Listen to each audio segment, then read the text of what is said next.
Hello everyone. From this video, we start our fourth unit of fifth subject drug and dies. आपल्याला पाचवा applied subject आहे drug and dies, त्यातलं चौथं unit आता आपण सुरू करतोय. आपण डिस्कस करणार आहोत. आपलं युनिट आहे colour and chemical constitution of dies. आपण ड्रग डाईज मधला डाईज हा पार्ट बघतोय, त्यातला colour and chemical constitution of dies हा पॉइंट इथे आपण डिस्कस करणार आहोत. आता हा पॉइंट डिस्कस करत असताना त्यातला जो पहिला पॉइंट आहे ऍब्झॉर्प्शन ऑफ व्हिजिबल लाईट. आता व्हिजिबल लाईटचं ऍब्झॉर्प्शन, व्हिजिबल लाईट म्हणजे काय आणि त्यामुळे आपल्याला एखाद्या वस्तूला कलर कसा दिसतो ते आपण पॉइंट इथे बघणार आहोत. आता आपल्याला माहिती इलेक्ट्रोमॅग्नेटिक रेडिएशन आपण स्पेक्ट्रोस्कोपी मध्ये शिकलेलो आहोत. Electromagnetic radiation are made up of waves having a range of wavelength. Electromagnetic radiation ही वेव्ह पासून तयार झालेली असते आणि त्याला ठराविक वेवलेंथची रेंज आपण तिथे स्टडी केली. But only a part of this range between 4000 angstrom to 8000 angstrom is called visible range. पण ह्या सर्व लाईट मधली जी 4000 angstrom to 8000 एम्स्ट्रॉंग he G range आहे ह्याला आपण व्हिजिबल रेंज असं आपण म्हणतो, because can be seen by human eyes. ही रेंज आहे, ह्या रेंज मधले जे रेडिएशन आहे त्यांची जी जो रंग आहे, कलर आहे, वेगवेगळ्या कलरच्या रेडिएशन्स आहेत आणि त्या ह्युमन आय सेन्स करतं. म्हणून 4000 ते 8000 एम्स्ट्रॉंग ही जी वेवलेंथ आहे, वेवलेंथची रेंज आहे, ह्याला व्हिजिबल रेंज असं आपण म्हणतो. आता प्रत्येक जे रेडिएशन्स आहेत ते रेडिएशनला काही एनर्जी असोसिएटेड असते. काही ना काहीतरी एनर्जी त्या रेडिएशनशी, त्या वेव्हशी असोसिएटेड असते. आता the energy associated with a light wave is proportional to its frequency.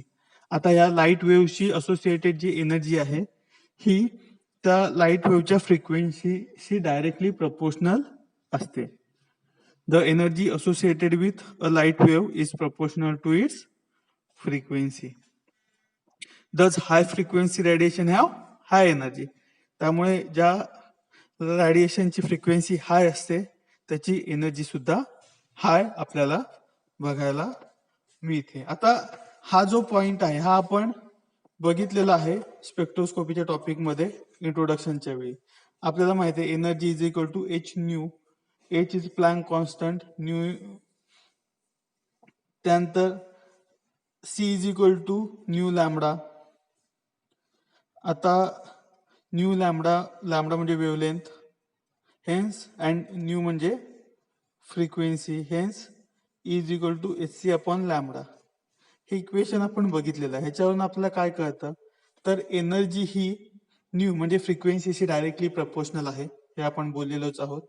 New हा जो आहे व्ही सारखा दिसतो आपल्याला न्यू, तो ती फ्रिक्वेन्सी आहे. ई म्हणजे एनर्जी आणि एच प्लँक कॉन्स्टंट आहे, त्यामुळे E is directly proportional to the nu. आता सी म्हणजे आपण वेलोसिटी ऑफ लाईट म्हणतो, is equal to nu lambda.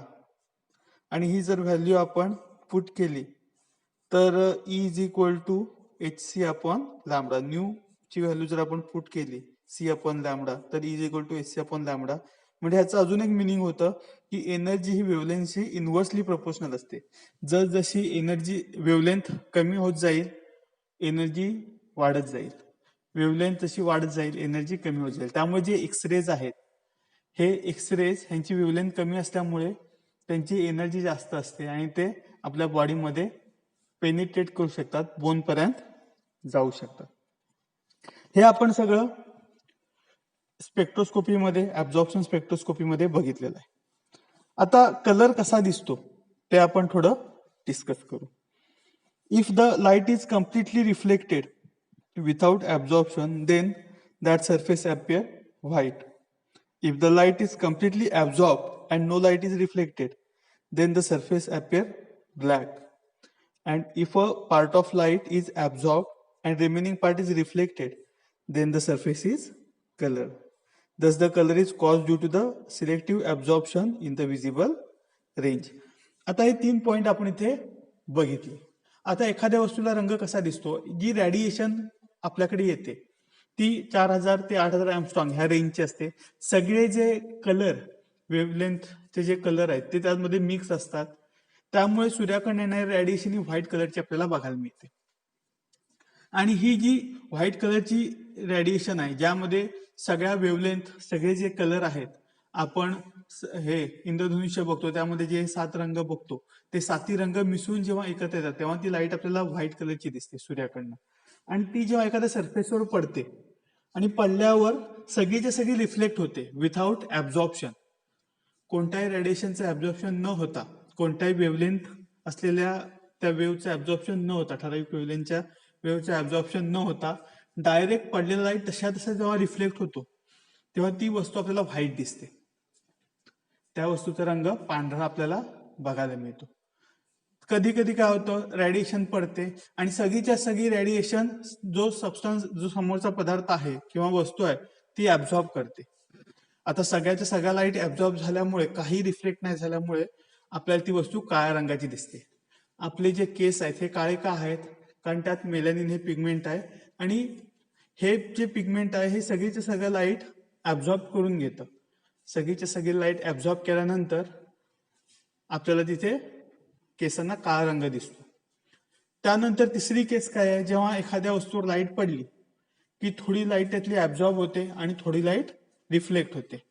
आता ही जी रिफ्लेक्ट झालेली थोडी लाईट आहे ती जेव्हा आपल्या डोळ्यांमध्ये येते तेव्हा रिफ्लेक्ट झालेल्या लाईटचा रंग आपल्याला त्या वस्तूला दिसतो, म्हणजेच ती वस्तू आपल्याला कलर्ड फॉर्म मध्ये दिसते. This colour is cause due to the selective absorption in the visible range. त्यामुळे कलर कशामुळे दिसतो, जेव्हा एखादी वस्तू लाईटच्या विजिबल रेंज मधल्या ठराविक वेव्हलेंथ असलेल्या वेव्स ऍब्झॉर्ब करते आणि उरलेलं रिफ्लेक्ट करते. म्हणजे सिलेक्टिव्ह ऍब्झॉर्प्शन जेव्हा रेडिएशनचं होतं विजिबल रेंज मध्ये तेव्हा आपल्याला एखाद्या वस्तूला कलर दिसतो. आता स्क्रीनवर एक टेबल आहे, त्यामध्ये कोणत्या रेडिएशन ऍब्झॉर्ब झाल्यानंतर कोणती वेव्हलेंथ, कोणत्या वेव्हलेंथची वेव्ह ऍब्झॉर्ब झाल्यानंतर कोणता कलर ऍब्झॉर्ब होतो आणि कोणता कलर आपल्याला दिसतो हे तुम्हाला पुढे बघायला मिळेल. आता अजून एक पार्ट आपण बघणार आहोत, relation between colour and chemical constitution. Colour आणि केमिकल कॉन्स्टिट्यूशनचं रिलेशन आपण बघणार आहोत. आता हे स्टडी करण्यासाठी आपल्याला काही थिरीज बघायच्या आहेत. त्यामध्ये एक थिअरी आहे Witt's chromophore theory. Witt's chromophore theory. आता ही विट्स क्रोमोफोर थिअरी काय सांगते, this is one of the earlier theory to explain the colour in relation to structure. आता आपण रिलेशन बिटवीन कलर आणि केमिकल कॉन्स्टिट्यूशन बघणार आहोत. केमिकल कॉन्स्टिट्यूशन, त्या केमिकल्स, त्या वस्तूतले जे केमिकल कॉम्पोजिशन आहे, त्याचं स्ट्रक्चर आहे, त्याचा इफेक्ट कलरवर कसा होतो हे आपण बघणार आहोत. आता विट्स थिअरी काय सांगते की the coloured organic compound are called as chromogen. एखादा कंपाऊंड आहे त्याला काही ठराविक कलर आहे, अशा कंपाऊंडला आपण क्रोमोजेन असं आपण म्हणतो. The colour of compound is caused due to the presence of unsaturated group called chromophore. आता ह्या कंपाऊंडला कलर का आलेला आहे, तर ऑब्झर्वेशन मधनं असं दिसून येतं की ह्या कंपाऊंडमध्ये एक अनसॅच्युरेटेड ग्रुप आहे आणि त्या ग्रुपमुळे त्या कंपाऊंडला कलर आलाय. या अनसॅच्युरेटेड ग्रुपला आपण क्रोमोफोर असं आपण म्हणतो. क्रोमा मीन्स कलर आणि फोर मीन्स बिअरर. कलर बिअर करणारा, कलर घेणारा, घेऊन फिरणारा, त्याला आपण क्रोमोफोर असं आपण म्हणतो. आणि या क्रोमोफोरमुळे आपल्या क्रोमोजेनला ठराविक कलर येतो आणि हा अनसॅच्युरेटेड असतो. Similarly there are saturated group called as auxochrome. Auxochrome means auxo, augment, and chroma means colour. Auxochrome काय करतो, तर आपल्या जो कलर आहे त्याची इंटेन्सिटी वाढवतो. आता काही क्रोमोफोर आणि ऑक्झोफोरचे एक्झाम्पल आपण बघू. N double bond N, azo group तुम्ही बघितलेला आहात. हा अझो ग्रुप हा क्रोमोफोरचं एक उदाहरण आहे. त्यानंतर C double bond S, thio group. N double bond O, nitroso group. NO2 nitro group. त्यानंतर CH double bond N azomethine group, C double bond O carbonyl group, C double bond C ethynyl group. हे जे group आहेत हे क्रोमोफोरचं काम करतात. आणि NH2, NHCH3, NCH3 twice, SO3H, Cl, CH3, OH, COOH म्हणजे carboxylic, hydroxy, methyl, chloro, sulphonic acid, dimethyl amino, methyl amino किंवा amino, हे जे ग्रुप आहेत हे ऑक्झोक्रोम म्हणून काम करतात. आता ह्याचं जर बेसिक थेरी बघायला गेलो, क्रोमोफोर म्हणजे काय, तर क्रोमोफोरमध्ये बघितलं तर ते अनसॅच्युरेटेड ग्रुप आहेत, म्हणजे त्यात पाय बॉन्ड आहेत, पाय इलेक्ट्रॉन्स आहेत. हे पाय इलेक्ट्रॉन्स लुजली बॉन्डेड असतात, पाय बॉन्ड हे लुजली बॉन्डेड असतात. कोव्हॅलंट सारखी स्ट्रॉंग बॉन्डिंग पाय बॉन्डिंगमध्ये नसते. त्यामुळे त्यातले जे पाय इलेक्ट्रॉन आहेत ते फ्री असतात. आणि जेव्हा एखादी रेडिएशन त्याच्यावर पडते तेव्हा त्या रेडिएशनमधली जी असोसिएटेड एनर्जी आहे ती हे इलेक्ट्रॉन घेतात आणि मग ते हायर एनर्जी लेवलला जम्प करतात. मग पुन्हा एक्सायटेशन होतं, मग रिलॅक्सेशन होतं, मग ते काही लाईट बाहेर टाकतात. म्हणजे इथे हे जे पाय इलेक्ट्रॉन आहेत हे पाय इलेक्ट्रॉनमुळे आपल्या क्रोमोजेनला कलर येतो. आणि जे ऑक्झोक्रोम आहेत हे इंटेन्सिटी वाढवण्याचं काम करतात. जे कलरची जी इंटेन्सिटी आहे ही कमी जास्त करण्याचं काम ऑक्झोक्रोम करतात. ही झाली विट्स क्रोमोफोर थेअरी. आता ॲम्स्ट्रॉंग थेअरी काय सांगते बघा. नेक्स्ट आहे ॲम्स्ट्रॉंग थेअरी. 1888 मध्ये ही थेअरी सांगण्यात आली. The colour of compound is due to the presence of quinoid type of structure, ortho or para. आता एखाद्या कंपाऊंडला कलर का असतो, कारण त्याच्यात क्विनॉइड टाईप स्ट्रक्चर असतं म्हणून त्या कंपाऊंडला कलर असतो, असं ॲम्स्ट्रॉंगनी मांडलं. त्याला ॲम्स्ट्रॉंग्स थेअरी असं आपण म्हणतो. त्याने काय ऑब्झर्व केलं की बेन्झिन जर तुम्ही बघितलं असाल हे कलरलेस लिक्विड आहे, पण बेन्झोक्विनॉन बघितला तर ते कलर्ड, येलो कलर्ड आहे. त्या ऑब्झर्वेशनवरनं ॲम्स्ट्रॉंगने काय म्हणलं तर ज्या कंपाऊंडमध्ये क्विनोनॉइड टाईप स्ट्रक्चर असतं, पॅरा असू दे अर्थो असू दे, ते कलर्ड असतात, हे त्याने म्हणलं. आता क्विनोनॉइड रिंग आहे is only a combination of chromophore. Quinonoid जी रिंग आहे हे क्रोमोफोरचं कॉम्बिनेशन असतं. इथे आपण म्हणू की अल्टरनेट अरेंजमेंट, क्रोमोफोर हे अल्टरनेट अरेंजमेंट इथे आपल्याला बघायला मिळते. कॉन्जुगेशन मध्ये आपल्याला बघायला मिळतात C डबल बॉन्ड C आणि C डबल बॉन्ड O. तुम्हाला स्क्रीनवर चित्र बघायला मिळत आहेत. क्विनोनची जे क्विनोनॉइड स्ट्रक्चर आहे इथे डबल बॉन्ड असतील, C डबल बॉन्ड C किंवा C डबल बॉन्ड O. हे जे मॉलिक्युल आहेत हे कॉन्जुगेटेड फॉर्म मध्ये आहेत, अल्टरनेट फॉर्म मध्ये आहेत. त्यामुळे इथे आपल्याला कलर बघायला मिळतो. आणि ह्या थेरीला क्विनोनॉइड थेरी असं सुद्धा म्हणतात. आता फिनॉप्थेलिन हे एक त्याचं एक्झाम्पल आहे. फिनॉप्थेलिन मध्ये सुद्धा क्विनोनॉइड स्ट्रक्चर आपल्याला बघायला मिळतं. त्यामुळे फिनॉप्थेलिन हे एक त्याचं बेस्ट आपल्या जवळचं एक्झाम्पल इथे आपल्याला बघायला मिळतं. पण ही ॲम्स्ट्रॉंग थेरी आहे, त्याला काही लिमिटेशन्स आहेत. कारण इम्युनोक्विनॉन अँड डायइम्युनोक्विनॉन हा quinonoid structure yet they are colourless. Iminoquinone असतील, डायइम्युनोक्विनॉन असेल, ह्यांच्यात क्विनोनॉइड स्ट्रक्चर आहेत पण ते कलरलेस असतात. त्यानंतर there are large number of coloured compound but they can not contain quinonoid structure. आता अझो ग्रुप बघितला, डायसिटिल ग्रुप आहेत. असे डायसिटिल कंपाऊंड, अझो ग्रुप असलेले जे कंपाऊंड आहेत हे कलरफुल आहेत पण त्यात क्विनोनॉइड स्ट्रक्चर नाही, कारण ते जी विट्स क्रोमोफोर थेरी आहे ते फॉलो करतात. त्यामुळे तिथे ॲम्स्ट्रॉंग थेरी ते एक्सप्लेन करण्यास फेल जाते. आणि पॅरानायट्रोफिनॉल 1 किंवा ह्याच्यामध्ये क्विनोनॉइड स्ट्रक्चर आहे, पण ह्याचा जो कलर आहे हा कलर सांगण्यास ॲम्स्ट्रॉंग थेरी फेल जाते. हे झालं ॲम्स्ट्रॉंग थेरी बद्दल. ॲम्स्ट्रॉंग थेरी सोप्या भाषेत काय सांगते तर क्विनोनॉइड स्ट्रक्चर जर कंपाऊंड मध्ये असेल तर तो कलर्ड असतो. आणि ह्याचं एक एक्झाम्पल म्हणजे फिनॉप्थेलिन आहे. नेक्स्ट आहे valence bond theory. Valence bond theory सुद्धा एक इम्पॉर्टंट थेरी आहे. व्हॅलन्स बॉन्ड थेअरी सुद्धा आपल्याला कलर बद्दल माहिती देते एखाद्या सबस्टन्सवरच्या.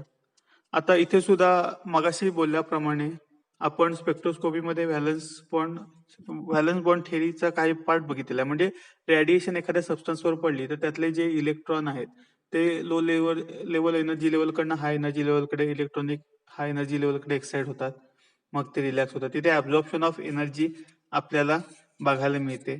आणि काही लाईट म्हणजे जी रेडिएशन पडते त्यातली एनर्जी ते इलेक्ट्रॉन ऍब्झॉर्ब करतात आणि काही लाईट रिफ्लेक्ट करतात. आता ह्यातला जो महत्वाचा पार्ट आहे तो म्हणजे काही शिफ्ट आहेत. त्या शिफ्ट आपल्याला इथे बघायच्या. त्या शिफ्ट सुद्धा तुम्ही स्पेक्ट्रोस्कोपीमध्ये टीवायला शिकलेले आहात. आता कोणकोणत्या शिफ्ट आहेत तर हायपरक्रोमिक शिफ्ट, हायपोक्रोमिक शिफ्ट, त्यानंतर बॅथोक्रोमिक शिफ्ट आणि hypsochromic shift. If wavelength of absorption in the visible range increase, then the color of a compound change from yellow toward green. This is called deepening of color. The increase in the wavelength of absorption of light is called as bathochromic shift. The opposite of this called as hypochromic shift. म्हणजे काय होतंय, जेव्हा wavelength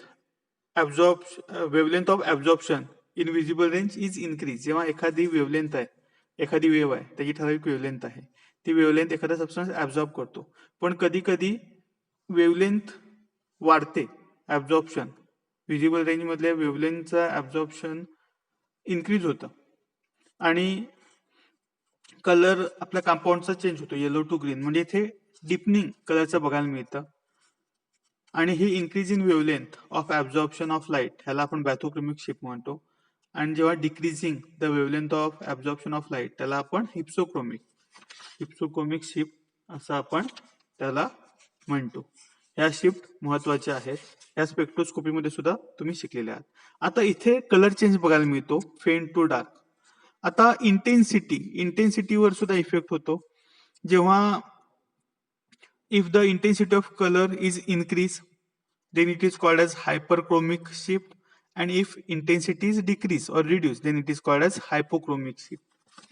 ह्या चार shift आहेत. तर ह्या कशामुळे होतात तर क्रोमोफोरचा प्रेझेन्स, त्यांचं कॉन्ज्युगेशन आणि ऑक्झोक्रोम त्यांचा प्रेझेन्स, त्यांचं क्रोमोफोर बरोबर असलेलं जे कॉन्ज्युगेशन आहे त्याच्यावर ह्या गोष्टी डिपेंडंट असतात.